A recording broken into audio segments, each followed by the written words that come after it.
শুরুতে যে খবর আমরা নজর রাখবো, শিশু চোর সন্দেহে বিরাটি স্টেশনে ধুন্ধুমার কাণ্ড। কিছু রেলযাত্রীর অভিযোগ, তারা দেখেছেন শিশু রয়েছে ব্যাগে, যাকে কেন্দ্র করে শিশু চোর সন্দেহে এক মহিলাকে মারধর। রীতিমতো ধুন্ধুমার পরিস্থিতি দাঁড়িয়ে যায় বিরাটি স্টেশনে। এবং যে পরিস্থিতি হয়েছে শুধু বিরাটি বলে নয়, গোটা রাজ্য জুড়েই বেশ কিছু জায়গায় কিন্তু এই ধরনের ঘটনা আমরা বারবার দেখতে পাচ্ছি। শিশু চোর সন্দেহে বেধড়ক গণপিটুনি চলছে, বেধড়ক মারধর চলছে। ঘটনাটা আদতে কি জানার আগেই মারধরের রাস্তায় যাচ্ছেন স্থানীয় বাসিন্দা থেকে আরম্ভ করে যারা থাকছেন তারা। মহিলার ব্যাগ থেকে শিশু উদ্ধার হয় বলে অভিযোগ, জিআরপি ঘটনাস্থলে পৌঁছেছে। আমার সঙ্গে ভাস্কর রয়েছে, আমি সরাসরি চলে যাবো ভাস্করের কাছে। ভাস্কর, পুরো বিষয়টা তোমার কাছে আগে একটু বোঝার চেষ্টা করবো, ঠিক কি ঘটেছে, অভিযোগটা কি, আদত সত্যিটা কি?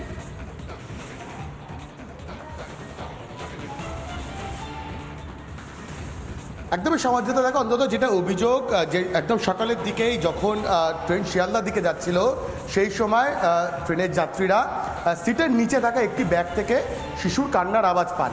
পরবর্তী ক্ষেত্রে তারা যখন জিজ্ঞাসাবাদ করে, অন্তত স্থানীয়রা বা সেই ট্রেনে যারা সফর করছিলেন তারা অন্তত যেমনটা বলছেন, পরবর্তী ক্ষেত্রে যখন জিজ্ঞাসা করা হয় ব্যাগটি কার, এক মহিলা তার ব্যাগ, তার সঙ্গে তিনি সেই ব্যাগটি নিয়ে উঠেছিলেন ট্রেনে, কিন্তু তিনি কোনো প্রত্যুত্তর দিচ্ছিলেন না।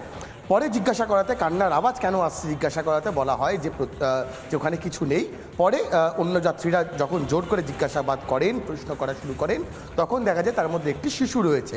পরবর্তী ক্ষেত্রে তাদেরকে কিন্তু নিয়ে নামানো হয় বিরাটি স্টেশনে, সেখানে জিআরপির হাতে তাদেরকে তুলে দেওয়া হয়। কিন্তু তার পরবর্তী ক্ষেত্রে যে ঘটনা ঘটে সেই ঘটনা আরও ভয়ঙ্কর। যারা সেই সময় ট্রেনে সফর করছিলেন, যারা প্রশ্ন তুলেছিলেন যে সেই ব্যাগে কী রয়েছে, তাদেরকে পুলিশের তরফ থেকে মারধর করা হয়, এমন একটা অভিযোগও সামনে আসছে। আবার অন্যদিক থেকে দাঁড়িয়ে সার্বিক যে পরিস্থিতি তোমাকে দেখাবার চেষ্টা করবো, ভিডিও দেবব্রত একটু দেখাও যে যারা প্রতিবাদ করেছিলেন সেই সময় তাদেরও একাধিককে মারধর করা হয়েছে পুলিশের তরফ থেকে, এমন একটা অভিযোগ কিন্তু সামনে এসেছে। এবং একাধিক আহত হয়ে হাসপাতালে কিন্তু চিকিৎসাধীন ছিলেন। দিদি, কি ঘটেছিল বলুন তো? সকালে এরা 4-5 জন ট্রেনে আসছিল, তা আসার পরে বাচ্চাটা ওর কিছু একটা বেহুশের কিছু দিয়েছিল, দেওয়ার পরে বাচ্চাটা হুঁশ ছিল না, কিন্তু বিশালপাড়া থেকে মানে হুঁশ চলে এসেছে, তখন বাচ্চাটা কেঁদেছে। আচ্ছা দিদি, আপনি কি ওই ট্রেনে তখন ছিলেন? ওরাই নামিয়েছি।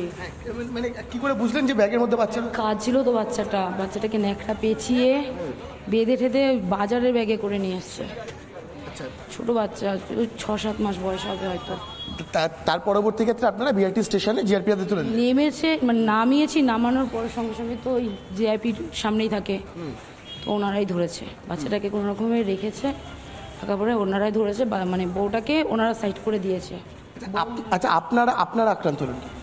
পুলিশের হ্যারাসমেন্ট, পাবলিককে মানে মেরেছে পুলিশ, যেখান থেকে মেরেছে, ধাক্কা দিয়ে চুলের মুঠি ধরে মেয়ে ছেলেদেরকে মেরেছে পুলিশ। আচ্ছা বলছি, আপনি কোথা থেকে আসছিলেন? যে মহিলার বিরুদ্ধে অভিযোগ, তিনি কি মানে তিনি ট্রেনে কোথা থেকে উঠেছিলেন? তা বলতে পারবো না, হঠাৎ কোথা থেকে আসে সেটা তো আর আমরা বলতে পারবো না। একই স্টেশন থেকে দেখেছেন বা আগে কখনো দেখেছেন? না না না না না, দেখিনি। অবশ্যই সমাজেতা দেখো, অন্তত যারা প্রতিবাদী বা যারা সেই সময় বাচ্চাটির কান্নার শব্দ শুনতে পান, এমনটা যখন জানাচ্ছেন, তারাই বলছেন যে তাদেরকে মারধর করা হয়েছে এবং এই মুহূর্তে একাধিক আহত হয়েছেন, তাদেরকে হাসপাতালে নিয়ে গিয়ে চিকিৎসা করানো হয়েছে। দিদি, আপনার বাড়িতে কি বাচ্চা রেখে আপনি কাজ করতে আসেন? হ্যাঁ, আমাদেরও ছোট বাচ্চা আছে, আমরা কি ভরসায় তাহলে বেরাবো, কি ভরসায় করবো? পুলিশ, রাজ্য পুলিশ কোনো পুলিশকে ভরসা আমরা করি না, কোনো পুলিশকেই ভরসা করা যায় না। হ্যাঁ, পুলিশ গার্ড দিয়ে বের করে দিয়েছে মেয়ে ছেলেটাকে, সব পাবলিককে সরিয়ে দিয়ে গার্ড দিয়ে পুলিশ বের করে দিয়েছে। গার্ড দিয়ে পার করে না। কেন গার্ড দিয়ে বের? নিশ্চয় পুলিশ হাটে আছে, নাহলে কেন গার্ড দিয়ে বের করবে? এইরকম সন্দেহ হচ্ছে যে পুলিশ হয়তো একসাথে যোগসাজশ। আমাদের সন্দেহ তো তাই হচ্ছে, নাহলে কেন গার্ড দিয়ে বের করবে? ওইটুকখানি বাচ্চাকে নিয়ে যাচ্ছে, তারপরে পুলিশ যদি পাবলিকের গায়ে হাত দেয়, তা পুলিশকে কি করে বিশ্বাস করবে? এবং সমাজের প্রশ্ন রয়েছে, এক গুচ্ছ প্রশ্ন রয়েছে, পুলিশের ভূমিকা নিয়েও প্রশ্ন রয়েছে। তার পাশাপাশি যে বিষয়টা অন্তত যারা প্রত্যক্ষদর্শী তারা রিপাবলিকে যেমন জানাচ্ছেন যে বাচ্চার কান্নার শব্দ বিশালপাড়া স্টেশনে যখন ট্রেন ঢোকে তখন তারা পান, পরবর্তী ক্ষেত্রে জিজ্ঞাসাবাদ করেন এবং তারপর ব্যাগ খুলে দেখা যায় সেই ব্যাগের মধ্যে একটি শিশু রয়েছে। এবং বিরাটি স্টেশনে যখনই সেই মহিলা এবং শিশুটিকে নামানো হয়, তারপরই জিআরপি তাদেরকে নিজেদের হেফাজতে নেয়। তবে এই অভিযোগটাও রয়েছে যে যারা উদ্ধার করলেন বা যারা প্রত্যক্ষদর্শীরা ছিলেন, তাদেরকে পুলিশ হেনস্থা করেছে, তাদেরকে মারধরও করা হয়েছে। এবং অনেকগুলো অভিযোগ এই মুহূর্তে একসঙ্গে দাঁড়িয়ে উঠছে ভাস্কর, নিঃসন্দেহে নজর রাখো, পরবর্তী ক্ষেত্রে আপডেট নেবো। আপাতত তোমাকে ধন্যবাদ।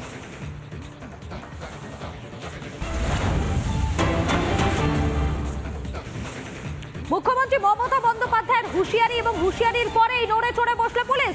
কিন্তু প্রশ্ন হচ্ছে এতদিন কেন নড়ে চড়ে বসেনি? ভাবছেন কি নিয়ে কথা বলছি? অবশ্যই উচ্ছেদ অভিযান নিয়ে কথা বলছি। গতকালকে আমরা দিনভর দেখলাম সেক্টর 5 থেকে শুরু করে একাধিক জায়গায় পুলিশের অভিযান, আর আজকেও কিন্তু একই ছবি দেখা যাচ্ছে। যদুবাবুর বাজারের দিকে নজর রাখবো, সরাসরি রয়েছেন আমাদের সঙ্গে আমাদের প্রতিনিধি এলিনা রয়েছেন। এলিনা, এই মুহূর্তে তুমি সেখানে রয়েছো, কি ছবি ধরা পড়ছো সেখানে?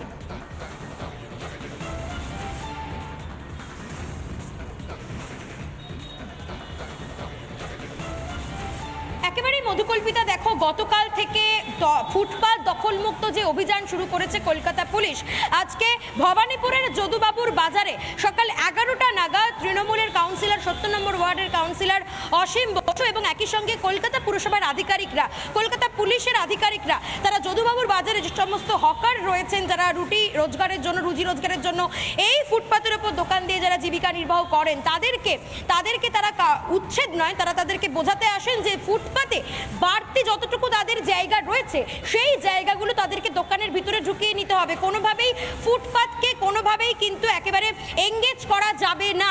এই যে ফুটপাত, যে জায়গা দিয়ে মানুষজন যাতায়াত করেন সবসময়, সেই জায়গাটা কার্যত খালি রাখতে হবে। এবং আমরা দেখতে পাচ্ছি যে প্রচুর দোকানদাররা তারা এখানে বসে রয়েছেন। কলকাতা পুরসভার তরফে কি বলা হলো দাদা? এই মুহূর্তে আমি আরো কথা বলার একটু চেষ্টা করব, যারা এখানে আরো দোকানদাররা রয়েছেন, যারা বিক্রেতা রয়েছেন। কলকাতা পুরসভার তরফে কি বলা হলো? আমাদের কিছু বলা হলো না, বলে এক লাইনে বসো আর পরিষ্কার রাখো, আর কিছু না। এই যে বাড়তি যেটুকু দোকান রয়েছে সেটুকু কি ভেতরে ছড়িয়ে দেওয়ার জন্য বলে? হ্যাঁ বলেছি, আমরা সরিয়ে দিয়েছি দোকানটা। কোথাও গিয়ে কি এই কারণে আপনাদের অসুবিধার মধ্যে পড়তে? না, কিছু অসুবিধা নেই দিদি, আমাদের কোনো অসুবিধা। বেশ, আমি আরো অনেকের সাথে কথা বলার চেষ্টা করব, তারা কি বলছেন একটু জানার চেষ্টা করব। দাদা, কলকাতা পুরসভার তরফে কি বলা হলো দাদা? কিছু বলা হয় এই মুহূর্তে আরো কথা বলার চেষ্টা করব, যারা এখানে রয়েছেন। দাদা, কলকাতা পুরসভার তরফে কি বলা হলো? কলকাতা পুরসভার তরফে কি বলা হলো? এই মুহূর্তে তোমাকে জানিয়ে রাখার চেষ্টা করব, কিছুক্ষণ আগে প্রায় 1.5 ঘন্টা যাবৎ যদুবাবুর বাজারে এই যে বিশাল ফুটপাত রয়েছে, আমি আমার ভিডিও জার্নালিস্ট পার্থ সামনের ছবিটা দেখাও। এই মুহূর্তে সামনের ছবিটা দেখানোর চেষ্টা করব। এইখানে যে ত্রিপল থেকে শুরু করে বাইরের যে জায়গাটিতে যে সমস্ত জিনিসপত্র রাখা হয়েছে, সেই জিনিসগুলি সরিয়ে দেওয়ার জন্য বলা একেবারে এখানে এলিনা, বোঝা যাচ্ছে যে যদুবাবুর বাজারে সেখানে কিন্তু তৎপরতা দেখা যাচ্ছে পুলিশের। আমি সমাদৃতার কাছে চলে যাবো। সমাদৃতা, শুধুমাত্র তো যদুবাবুর বাজার নয়, আর কোথায় কোথায় এই পুলিশের তৎপরতা লক্ষ্য করা যাচ্ছে? এই মুহূর্তে নিউটাউনের ছবি পাচ্ছে মধুকল্পিতা। নিউটাউনে কিন্তু গতকালও উচ্ছেদ অভিযানে গিয়েছিল, কিন্তু স্থানীয় ব্যবসায়ীদের বিক্ষোভের মুখে পড়ে ফিরে যেতে হয়, উচ্ছেদ অভিযান হয়নি গতকাল। আজ ফের নিউটাউনে উচ্ছেদের ছবি দেখতে পাওয়া যাচ্ছে, যে ছবি আমরা দেখছি। আমাদের সঙ্গে নিউটাউন থেকে রয়েছে আমাদের প্রতিনিধি অনুপম রয়েছে, আমাদের সঙ্গে রয়েছে আমাদের আরেক প্রতিনিধি আনন্দমোহন। আমরা শুরুতেই আনন্দমোহনের কাছে চলে যাবো। আনন্দমোহন, ঠিক কি ছবি উঠে আসছে তুমি যেখানে রয়েছো সেখান থেকে?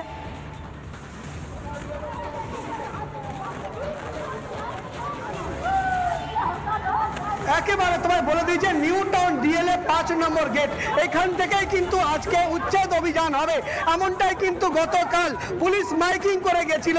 এবং যেই দোকানগুলো রয়েছে সেইগুলোকে যারা তিরপল খাটিয়ে রেখেছেন সেগুলো খুলে দিতে বলেছিল। তবে ইতিমধ্যে কিন্তু এখানে প্রচুর সংগ্রাম কমিটির যারা হকার রয়েছেন তারা কিন্তু জড়ো হয়েছেন। দাদা, আজকে মানে কেন জড়ো হয়েছেন এখানে? আমরা কোনোদিন এসব মানতে চাই না, আর আমাদের পুনর্বাসিত না দিলে আমরা কোনো সময় আমাদের দোকান ছেড়ে আমরা উচ্ছেদ করলে যাবো না, আমরা সরবো না।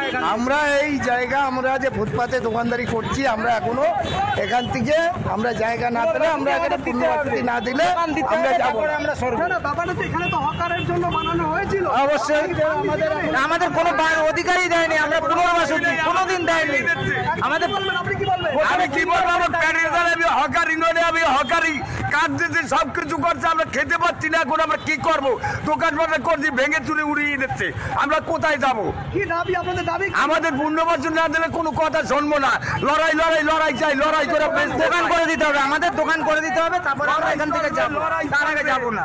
পরিষ্কার কি বলবেন আপনি? আপনারা আমরা পুনর্বাসন চাই, ব্যাস, আমরা এইভাবেই চালাবো। অর্থাৎ তুমি দেখতে পাচ্ছ যে এখানে যারা হকাররা রয়েছেন তাদের পরিষ্কার বক্তব্য যে পুনর্বাসন না। একেবারে আনন্দমোহন, তুমি আমাদের সঙ্গে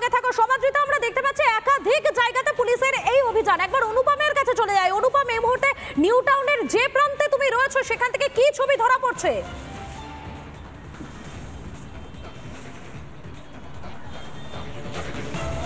একদমই তাই, দেখো এখানেও জমায়েত করেছেন যারা এখানকার দোকানদাররা রয়েছেন, যারা দীর্ঘ সময় ধরে এখানে দোকান বসিয়ে রেখেছেন। গতকাল পুলিশের তরফে মাইকিং করা হয়েছিল এবং আজকে পুলিশ তাদেরকে শেষ দিন দিয়েছে বেলা 12টা। তারপর পুলিশ এখানে যে অংশগুলো এনক্রোচমেন্ট করা রয়েছে সেটা ভেঙে দেওয়ার কাজ করবে। এই মুহূর্তে আমার সাথে প্রেসিডেন্ট রয়েছেন, তার সাথে একটু কথা বলবো। যে আমি একটু যাব আপনার কাছে, যে কি আপনাদের দাবি রয়েছে এখনো পর্যন্ত?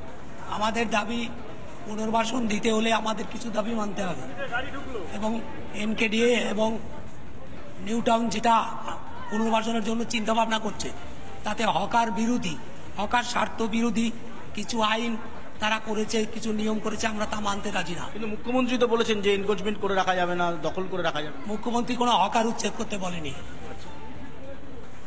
নতুন হকার বসবে না, আটকানো থাকবে না, আটকাবে না। পুনর্বাসন দিতে হবে, সুষ্ঠু পুনর্বাসন চাই। মুখ্যমন্ত্রী বলেনি 15 বছর 10 বছর যারা হকারি করছে তাদেরকে ভেঙে দেওয়া। কি করবেন? পুলিশ তো এসছে, আমরা অনুরোধ করব, আমরা আটকানোর চেষ্টা করব। কি করবেন দিদি? পুলিশ তো এসছে। পুলিশ এসে যদি আমাদের অতিরিক্ত ভেঙেই দেয় তাহলে আমরা দরকার হয় আমাদের রক্তবিন্দু দিয়ে চেষ্টা করব, দরকার হয় সামনে তারা বোল্ডেজার দিয়ে আমাদের দেহ পিষে দিয়ে যাবে, কারণ আমরা তো না খেয়ে মরতে পারবো না। কি করবেন আপনারা? আমরা কি করব? আমরা ওদের সঙ্গে লড়াই করব। একেবারেই বোঝা যাচ্ছে যে যারা এই মুহূর্তে অসহায় হয়ে পড়েছেন কার্যত বলা যেতেই পারে, কেননা তাদের দোকানগুলো তুলে দেওয়ার একটা অভিযান শুরু হয়েছে এতদিন পর। অভিযোগটা হচ্ছে যে এতদিন পর কেন টনকটা নড়লো। শহর কলকাতা থেকে আমাদের একাধিক প্রতিনিধি সমাদৃতা সেই ছবিটা তুলে ধরলো।